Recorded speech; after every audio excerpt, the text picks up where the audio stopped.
Olá, sejam bem-vindos ao Frente a Frente. E de volta ao Frente a Frente, o historiador e vice-reitor do Centro Universitário SESMAC, professor Douglas Aprato Tenório, desta vez para falar sobre uma mesa redonda marcada para o dia 22 deste mês, às 19 horas, com o tema Quem é Deus? Pergunta, quem é Deus?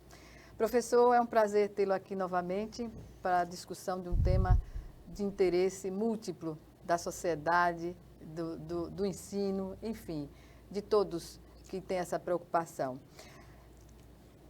Inicialmente, o que se pretende com essa discussão, que não parece ser uma discussão, digamos assim, ecumênica, no sentido de reunir representantes do protestantismo, do ateísmo, do catolicismo, e da matriz africana e do espiritismo? Bom, primeiro é um prazer sempre estar aqui frente a frente com você, né, com os nossos telespectadores, é sempre uma alegria estar com pessoas inteligentes e você é uma das pessoas mais inteligentes que eu conheço e estar aqui é sempre um prazer. Em segundo lugar, esse projeto de debates, de altos estudos, é um projeto que a gente chama de educação continuada, né? Porque nós entendemos que a educação não está apenas em você repassar a matéria, a disciplina, né? Aquilo que está no plano de ensino. Ele é muito mais do que isso, porque ele tem também que inserir o aluno, o nosso professor também, e até o nosso funcionário, e a comunidade externa, que também é importante, e na discussão de debates sobre temas relevantes, importantes e que traz sempre à baila noções fundamentais para a sociedade e para o ser humano, né? Então já fizemos vários outros, né? Temos vários outros para fazer também, sempre de interesse da comunidade, não só universitária do SESMAC, mas comunidade também alagoana, e sempre temos um bom respaldo, uma boa aceitação. Tanto é que, olha, ontem à noite foi aberto e já temos hoje quase 100 pessoas inscritas. Nós fazemos a inscrição porque fazemos no Complexo de Inovação Pedagógica, nós chamamos Sala Invertida. Um dia você vai lá conhecer, que é muito interessante, né? As pessoas que vêm têm que é uma coisa muito inovadora dentro da educação alagoana que nós temos. E nós fazemos para 130 pessoas, que é o da A Complexo, capacidade. mas nós colocamos alternativamente o nosso auditório João Sampaio, que tem uma capacidade de 320, 340 pessoas, que é lá no Campus 1. E já estamos recebendo, na próxima semana, o nosso auditório, que tem uma capacidade maior de 1.100 pessoas. E eu espero que numa dessas nossas atividades de educação continuada, de extensão também, nós vamos encher. Já temos pronto um encontro internacional daquela linguagem universal que o padre introduziu aqui, o padre Teófilo, é muito interessante, que é o Esperanto.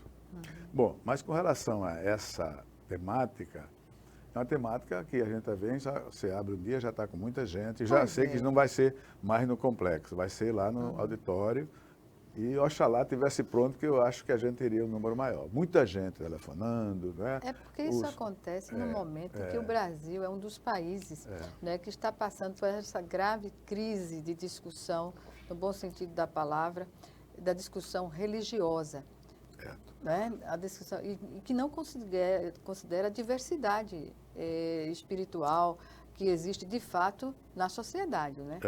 Nós estamos abertos para todas as matizes ideológicas, religiosas, científicas. Uma instituição universitária, ela tem que ter esse olhar amplo do contraditório e também da pluralidade. Amplo, né? Então, geral e restrito. Amplo, geral e restrito. Nós não devemos... O SESMAC foi criado por um padre visionário, o maior educador que Alagoas, um dos maiores educadores do Brasil, indubitavelmente. E eu fui seu aluno e fui professor também do colégio em que eu fui aluno, fui professor também da universidade que ele e aluno da universidade, que ele também foi meu professor e depois colega também, como fui colega no Conselho Estadual de Educação. Então, eu o conheço Muitos anos, né, muitos professor? anos, exatamente. Eu De era convivência. um garoto que saí de São Miguel e vim aqui para o Guido. Então, esse tema era um tema muito interessante para o padre, né? Essa diversidade religiosa e filosófica é importante. O ponto de partida para ele foi eu ter comprado, uma dessas minhas viagens a São Paulo, eu comprei numa livraria um livro que analisava, por 4 estudiosos de importantíssimas universidades internacionais, a questão religiosa lá no Oriente Médio, que é um lugar onde as 3 religiões principais do Ocidente, que eu não estou, elas estão ali naquele teatro que é palco de guerra incessante ali para desgosto de todos nós humanos que temos humanidade.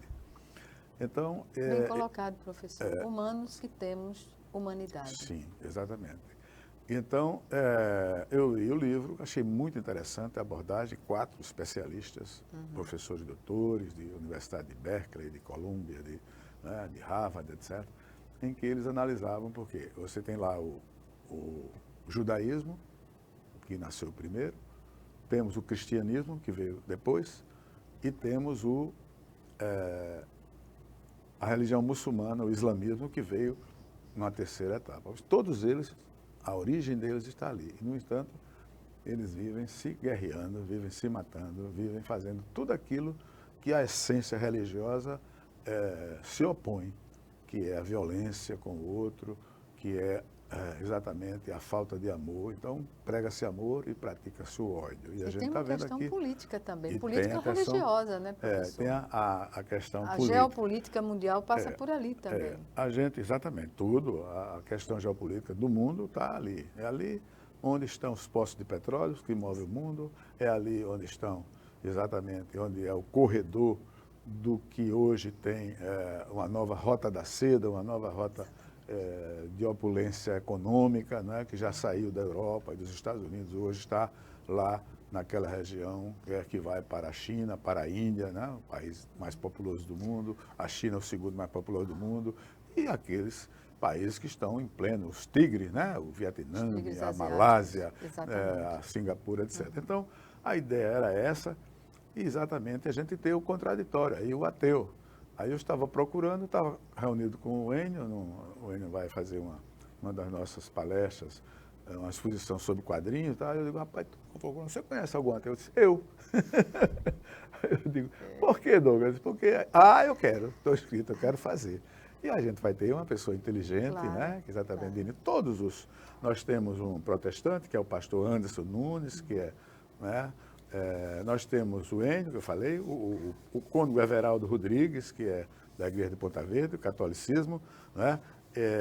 E o doutor Ricardo Santos, que é presidente da Associação de Médicos Espíritas, um renome nacional, ele é um médico muito conceituado, e a mãe Neide, que eu adoro, a mãe Neide, que já escreveu o livro de culinária, talvez você já tenha... feito entrevista com ela, é uma pessoa angelical, né, a mãe dele. Eu digo, venha bonita, venha de roupa bonita. Ela vem, aí já eu homenageei lá com outras mulheres lá no nosso passeio de memória. E então a gente vai ter essa, coordenada por um teólogo alagoano, que é o professor Moés Vasconcelos, que é o professor da UFAL. Né? Então é essa diversidade que a gente quer. E cada um, ninguém vai querer submeter o outro à sua crença e nem querer convencer o outro. Mas eu pelo menos, gosto de ouvir, de escutar e ter a minha própria liberdade de expressão, a minha própria liberdade de aceitação nas minhas crenças, né? Gosto de todo, eu digo, eu tenho lá o Alcorão, eu tenho lá, né, os escritos hindus, o budismo, que é uma coisa muito bonita também. Bonita, embora né? eu seja de origem católica, eu gosto muito do espiritismo, também acho que tem uma mensagem muito interessante, que é o cristianismo, na verdade, é um pouco do cristianismo antigo, ele não tem muita divergência, tem divergência séria, mas não tem divergência tão grandes, eles acreditam. Então é isso que está posto à mesa, com certeza nós teremos um auditório cheio e vibrante no debate. Porque os participantes desse debate são pessoas conscientemente intelectuais. Sim. E abre-se uma discussão que está longe daquelas que nós assistimos no país, que é a briga, o ódio. Não. É uma discussão, digamos assim, de forma nenhuma. Para um tema que é plural. Plural. E que exige conhecimento e defesa nas condições necessárias de se fazer esse debate, né? Cada um faz a sua explanação, né? Tem um tempo. E depois teremos o debate. Então, as pessoas vão se dirigir para esclarecer. Por exemplo, eu tenho muito interesse em saber, eu sei alguma coisa da religião afro. Então, a Maneide vai explicar, ela tem um discurso, ela tem uma coisa bonita. O doutor Ricardo também, né? Um médico espírita, né? Que tem essa coisa toda, por que o médico e por que espírita, né? O ateu, né? A gente tem poucos ateus, foi uma caçada aí difícil, né? Pelo menos ter a declaração de ateu, porque não é bem visto, a gente sabe, pela sociedade. Até anotei aqui, alguns ateus consideram pessoas religiosas intelectualmente inferiores, e há religiosos que consideram ateus imorais, por serem ateus. Né? Então, é uma discussão. Isso é uma discussão que já aconteceu em nível nacional, mas é porque imorais não no sentido literal da palavra, mas no sentido de que não se admite não ter crença, e sobretudo em Deus. Mas há um Deus em cada um de nós. Sim. Né? Aí a gente tem um Deus também panteísta, que é a natureza, hoje nessa época do verde, etc., do movimento. Então, eu acho que é uma discussão muito interessante e é isso que um centro universitário, que a universidade existe, é para exatamente reunir os contrários para ouvir as suas ideias, as suas crenças e cada um tirar a sua conclusão e cada um tirar a sua aceitação. Pacificamente, né, professor? Mas é o que a gente não vê no país. Nós não vamos ter debate tete a tete entre um e outro, porque alguns até tiveram, não, olha, professor Douglas, mas eu não quero. Não, você não vai discutir. É porque a sociedade está contaminada por essa forma. Isso, conflituosa. De se colocar as questões. Não se deve brigar na condição que você tem de falar e de discutir, não é, professor? Sim, a gente tem que exatamente cada um ter a sua ideia e defendê-la sem querer enfiar a goela abaixo do outro a sua crença. A sua convicção. Né? Vamos ouvir, a gente tem 2 ouvidos e tem uma boca só. Vamos ouvir mais para a gente, não é verdade? Mesmo que a gente discorde, isso é normal, é natural.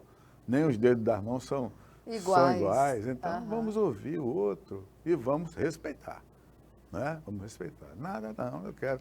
E o debate é para isso, a universidade é para isso, de altos estudos filosóficos, políticos. Já tivemos, né, temas políticos, tivemos um sobre o Salgema, que foi uma grande, foi uma das maiores plateias, discussão, povo.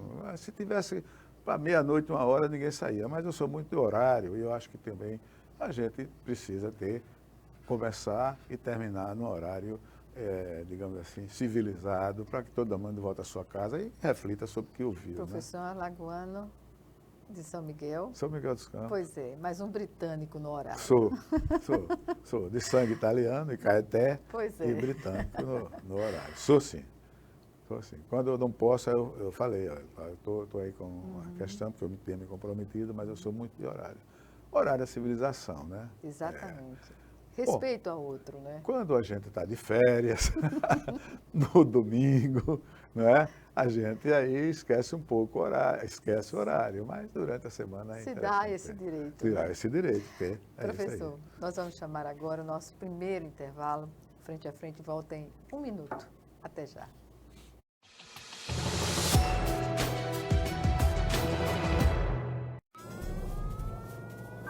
Há mais de 40 anos, um grupo de médicos criou uma organização de emergência médico-humanitária capaz de oferecer ajuda às pessoas em meio a desastres naturais, epidemias ou guerras, atendendo os mais necessitados sem se importar com raça, religião ou ideologia.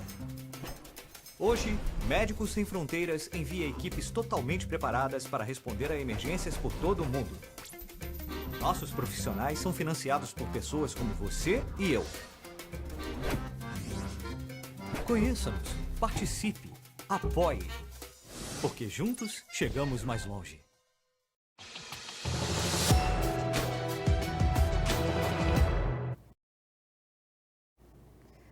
De volta ao Frente a Frente, o historiador e vice-reitor do Centro Universitário SESMAC, professor Douglas Aprato, que desta vez fala conosco sobre uma mesa redonda, marcada para o dia 22 deste mês, às 19 horas, com o tema Quem é Deus? Professor, reconhecer as diferenças religiosas pode ser considerado um princípio democrático? Sem dúvida nenhuma. Eu acho que a aceitação da controvérsia, a aceitação do contraditório é uma coisa fundamental. Ninguém tem dentro de si a verdade. A verdade é uma coisa que tem que ser cultivada sempre, a verdade, mas não pode ser imposta por nós acharmos a nossa verdade, talvez não seja a sua verdade ou a verdade de outra pessoa. A gente tem que ouvir para exatamente cada um para ter a nossa própria expressão e respeitar o outro. O respeito é que é a questão fundamental. Fundamental, inclusive, para evitar que na falta do respeito abra-se espaço para o preconceito, Sim, para o racismo. Racismo, a intolerância, o ódio, né? Então a gente tem que trabalhar com amor. É importante a gente ter o amor, o afeto, né? E é importante também que na discussão, quando colocada, seja em que, digamos, em que local tenha essa oportunidade de fazê-lo, que seja democrático e civilizado, não é, civilizado, professor? respeitando. Respeito é fundamental. Respeito à pessoa, respeito às posições. Não significa, né, Voltaire, não concordo uma vírgula do que você acabou de afirmar, mas respeito integralmente o seu direito de se manifestar, né? Foi uma grande figura da literatura também. Da literatura, da inteligência internacional francês. Pois é. Identidade religiosa, essas questões devem ser colocadas? Olha, o mundo está passando, né, por uma fase de... Sempre houve a intolerância religiosa, né? Nós tivemos guerra religiosa, não só entre o Oriente e o Ocidente, mas no próprio Ocidente, onde nós habitamos, né? Nós temos as guerras religiosas na França, sabe? Na França, na Inglaterra, né? Então, nos Estados Unidos, as bruxas de Salem, né? Então, tem toda essa questão. Aqui nós tivemos muito problema aqui com a Inquisição, né? Essa questão também. Então, todos os países, e hoje principalmente, o que nós estamos vendo, né, com essa matança indiscriminada lá no Oriente, é exatamente essa intolerância, que é política também, é social, é econômica, mas tem um fundo religioso, porque é o fundo religioso que dá o impulso para a violência, infelizmente.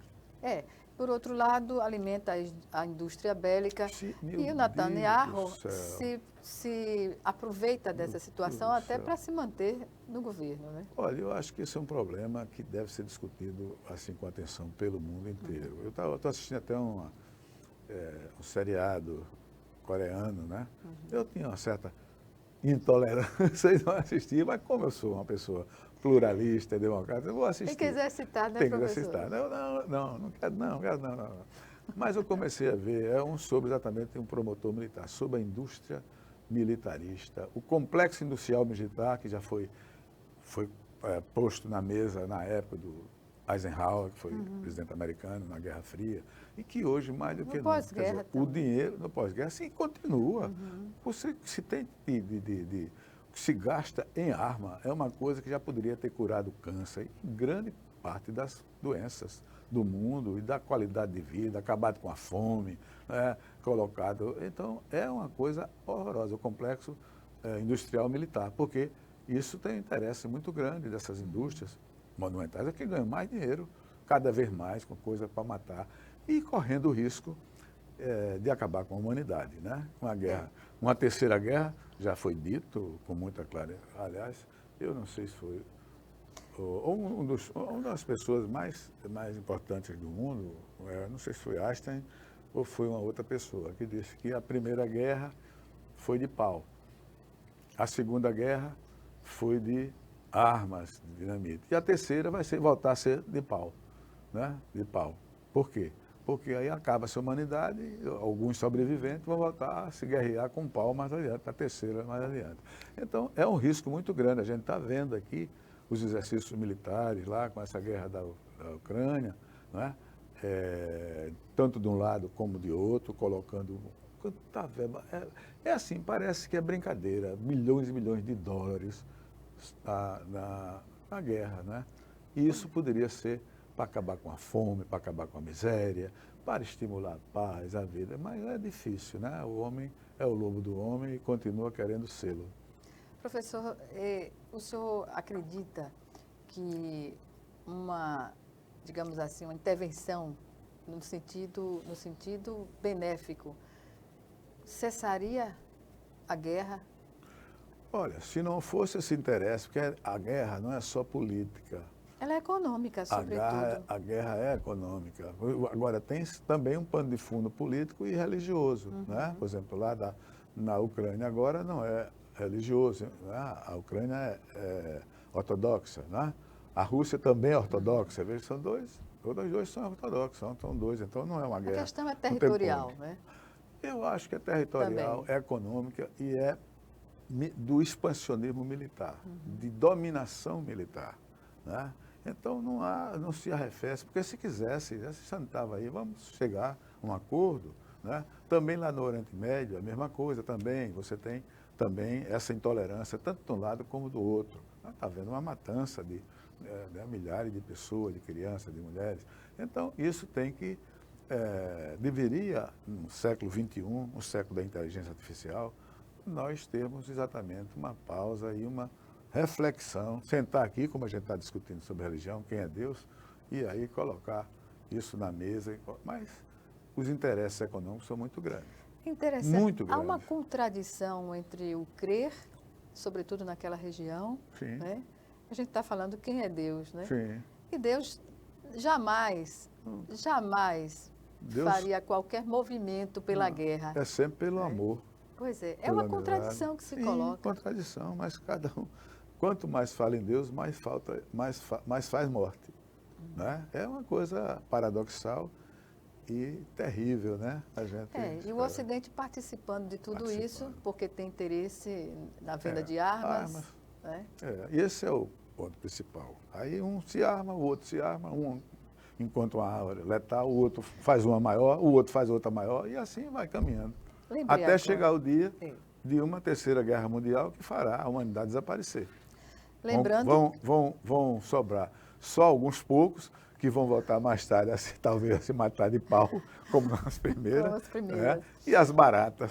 Né? Que sobrevivem. Que sobrevivem sempre. Talvez até os escorpiões. Os escorpiões.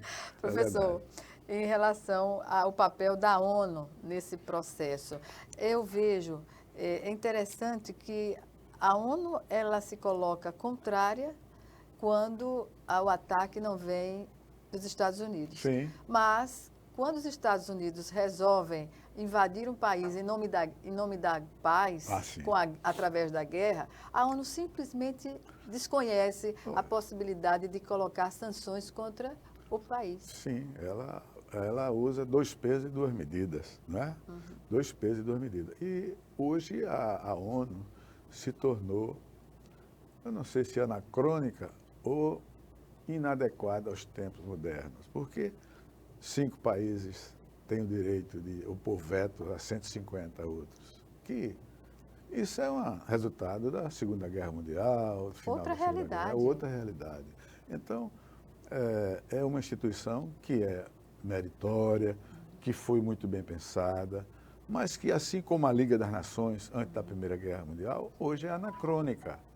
Teria, evidentemente, que se ter um novo modelo que permitisse que esses problemas que geram guerras, né, esses conflitos, eles tivessem o mínimo de racionalidade para acabar, que usar mais a diplomacia. Mas, infelizmente, isso é uma coisa, a ONU perdeu o seu papel, isso é inegável.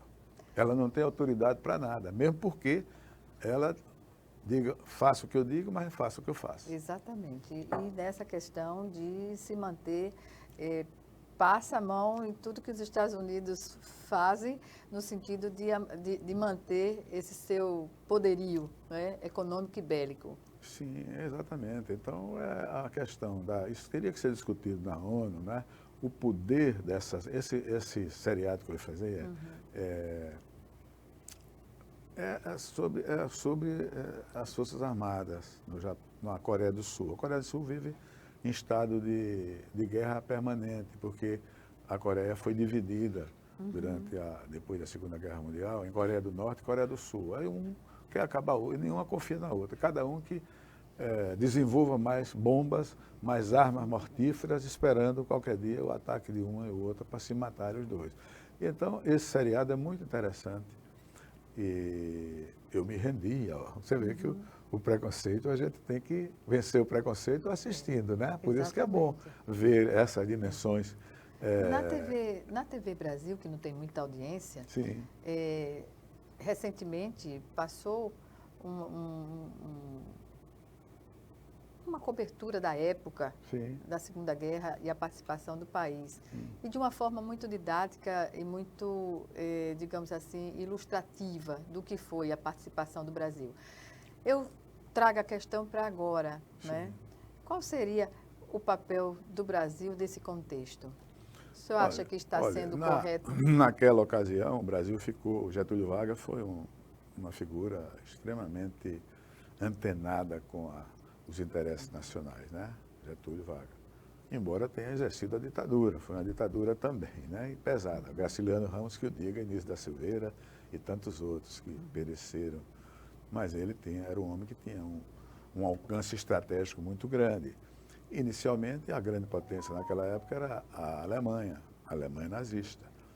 E houve um namorico, né, com a Alemanha nazista. Aí, quando os Estados Unidos perceberam que havia um plano de invasão dos Estados Unidos, a Alemanha vindo para o Brasil, vindo para Natal, que fica, naquela época, os aviões não tinham a capacidade que tem hoje. Então, eles aproximou-se e reatou, né, um namoro também com o Brasil, os Estados Unidos, e aqui foi em Natal, teve em vários estados brasileiros, e então foi quem deu os recursos para a industrialização, o nosso Águia teve gaúcho, um pensamento né, à frente. Construiu Volta Redonda, aí começou a industrialização do Brasil, foi importante, e aí nós nos engajamos naquilo que era certo, na luta contra o nazismo e o fascismo. O que seria do mundo se o nazismo tivesse vencido? Sobrevivido. Sobrevivido. E né? há quem filha, lute para que ele tem volte, para né? tudo, né? Tem gente que come cadáver, né? Tem para tudo no mundo, né? Então nós tivemos o Brasil participando da Segunda Guerra e mandou seus soldados lá para Montese, Monte Castelo. E o Brasil participou e com vidas que foram ceifadas lá. Aí você tem hoje a questão que você falou exatamente da situação geopolítica. Então, a situação geopolítica hoje é diferente. Nós estamos não existe mais o vermelho e o azul, o comunismo e o socialismo e o liberalismo. Hoje, os polos de poder são múltiplos. Hoje, nós temos, as corporações hoje são mais fortes do que os países. O complexo industrial militar, as corporações, as grandes empresas de tecnologia, hoje de informática, né? Então, você tem uma realidade nova, diferente da Segunda Guerra Mundial. Aqui o Brasil deve estar exatamente usar com prudência, e sempre aquilo que foi importante no Brasil, que foi o trato diplomático. O Barão do Rio Branco, que conseguiu tanta coisa para o Brasil, sempre fez nada de guerra, sempre fez através da diplomacia. E é conversando que se entende. Exatamente. E é com a diversidade filosófica, a diversidade econômica, religiosa, né, que a gente chega, olha, eu não aceito que você defenda, civilidade, mas né, vamos professor? ter, você também não aceita bem, então vamos ter uma boa relação, você caminha, né, pela sua estrada, eu caminho pela minha trilha tranquilamente e a gente se reencontra aí, é assim que funciona. Em nome da civilidade. Em nome da civilização também. Também. Porque está ameaçada. É verdade. Vamos chamar agora o nosso segundo e último intervalo. Já estaremos de volta.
acaba com a pobreza. De volta com o Frente a Frente, que hoje recebe o historiador e vice-reitor do Centro Universitário SESMAC, Douglas Aprato Tenório.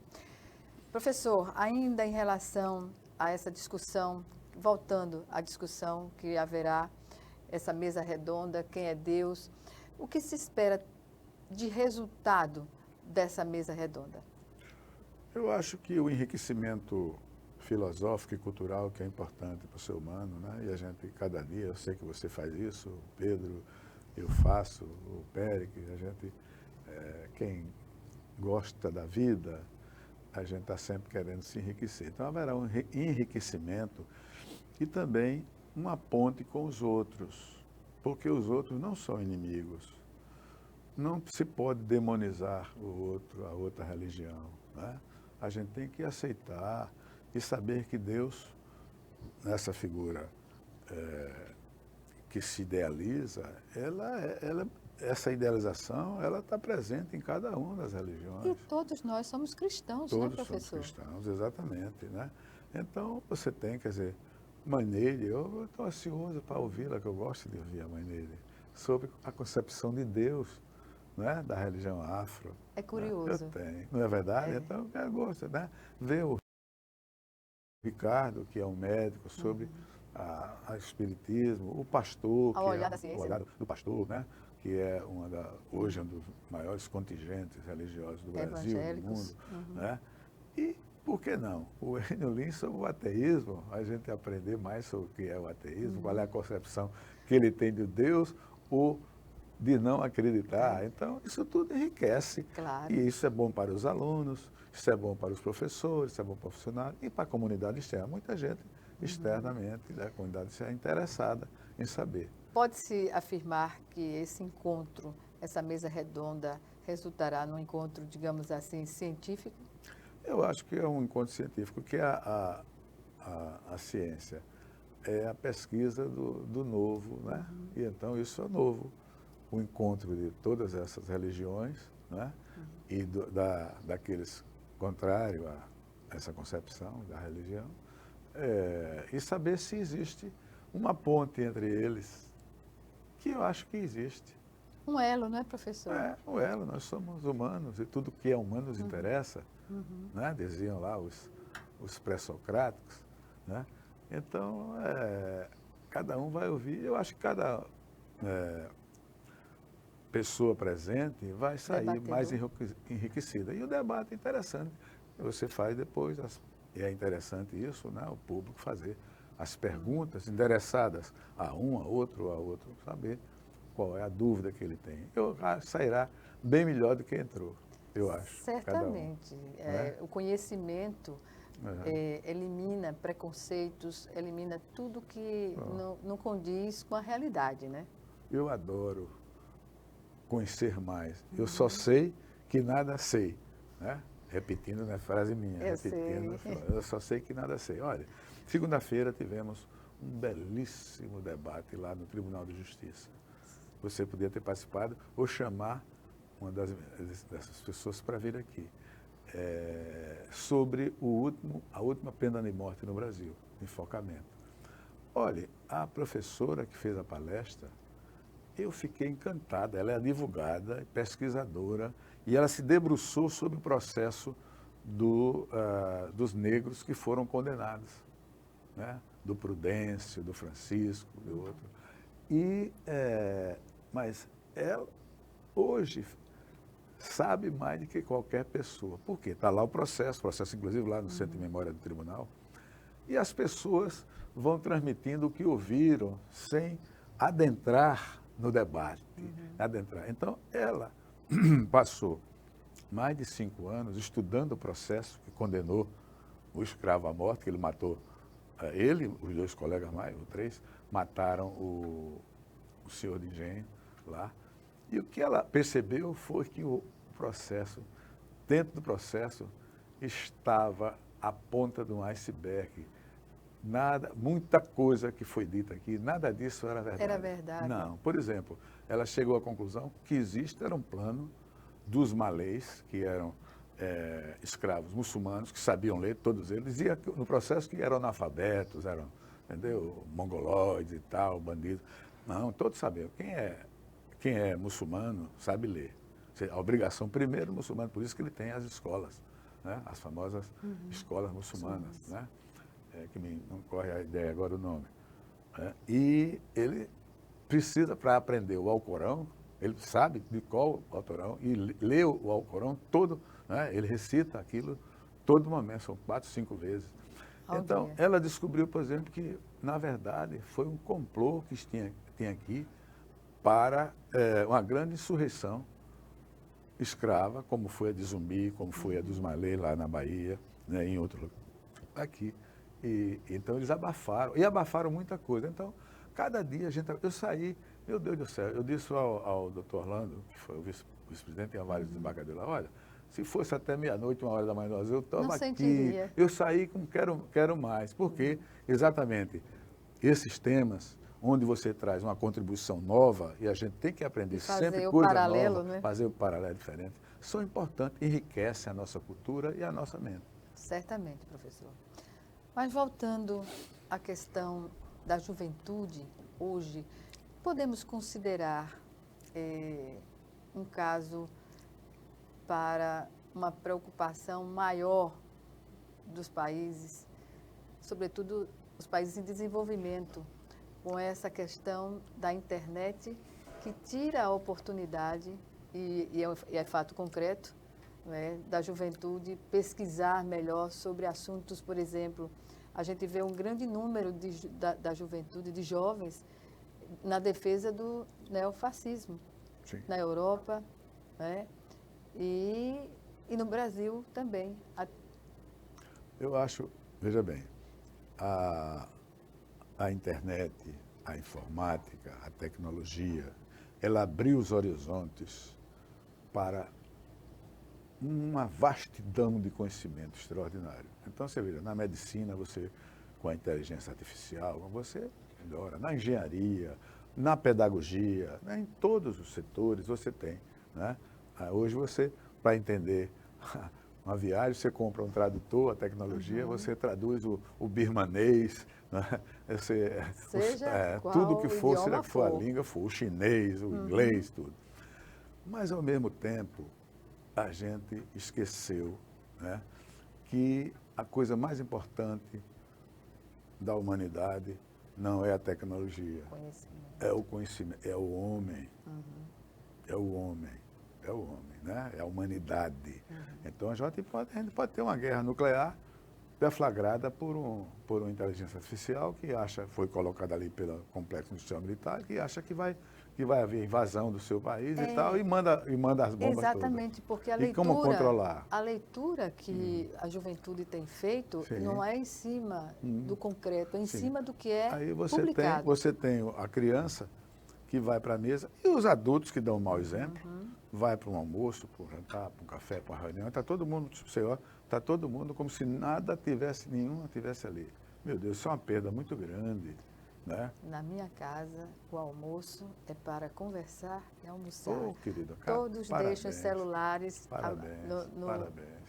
no móvel. Parabéns. Isso é o certo. Mas é o correto. Na Europa, nos países mais desenvolvidos, é proibido você entrar com celular na escola ou já na escola. baniram. Baniram.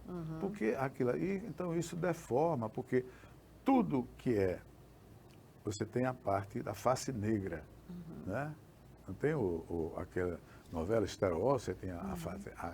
Então você tem a face negra da tecnologia, que você vai, uma criança, um adolescente, ou uma pessoa adulta mesmo, que é mal, digamos assim, ela não tem um conhecimento para aferir a diversidade e a autenticidade das informações, então você engole aquelas informações que são impostas para você e acha que aquilo tudo, todo momento, você está vendo mentiras, né?